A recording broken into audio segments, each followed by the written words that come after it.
A graphics card that a lot of people just flat out dismissed became the most popular gaming GPU in the entire world, dethroning an absolute legend that held the top spot for what felt like forever.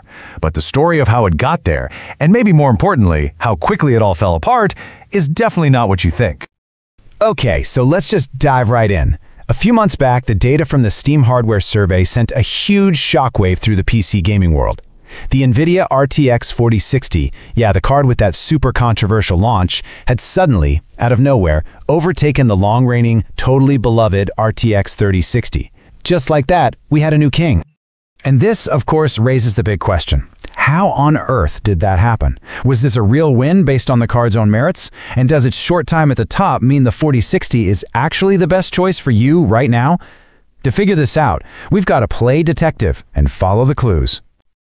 Alright, our first and maybe most powerful clue in the 4060's favor is its technology, and on this front it really is a true generational leap. It all comes down to one absolute killer feature. That secret weapon is DLSS 3. Now you've probably heard of DLSS before, but trust me, this is a whole different animal.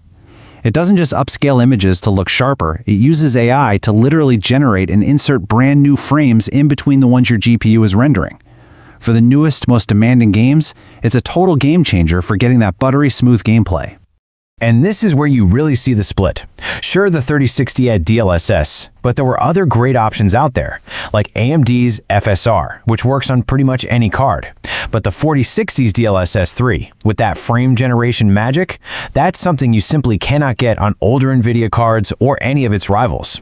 It's a huge, future-focused advantage. But, fancy tech is one thing. What happens if we strip away all the AI wizardry and just look at raw head-to-head power? Well, that's where the mystery of the 4060's rise gets even deeper. So get this, in standard benchmarks, running popular games without any AI help, the actual frames per second gain you get going from a 3060 to a 4060 is surprisingly small. It is absolutely not the massive leap in raw horsepower you'd expect from a whole new generation. Which brings us to our next clue. If the performance jump alone doesn't explain how it hit that #1 spot, then maybe the answer isn't about what's inside the PC, but what's happening on store shelves all over the world. See, the rise of the 4060 wasn't just about what gamers actively chose to buy. It was really about what they could buy. And here's the crucial part. The old king, the 3060, is being retired. Production is winding down everywhere. You might still find one here or there, but in most big markets, they're getting really hard to find. Retailers, naturally, are pushing the newer stock, which makes the RTX 4060 the default, the logical, and sometimes the only mid-range option for anyone building a new rig. So, case closed, right? The 4060 won because it has newer tech and its main competition is just disappearing. But just when we think we have the answer, the story takes a huge twist. It turns out the RTX 4060 is stuck in this really awkward middle ground. It's not as cheap as the old card it's replacing, but it's also not nearly powerful enough to justify its price tag when you look at some of its rivals. And this table just lays it all out perfectly. The 4060 costs more than a discounted 3060, but you only get a pretty moderate bump in performance. Meanwhile, for basically the same price, competitors from AMD and Intel are offering a much more significant leap in raw performance. Yet they don't have DLSS 3, but that puts the 4060 in a really tough spot when it comes to value for your money. These other cards are priced super aggressively, and while they don't have NVIDIA's special tech, their raw performance advantage is so big that it completely changes the entire value conversation. For a lot of gamers who just want the most frames for their dollar, these other cards become a way better choice.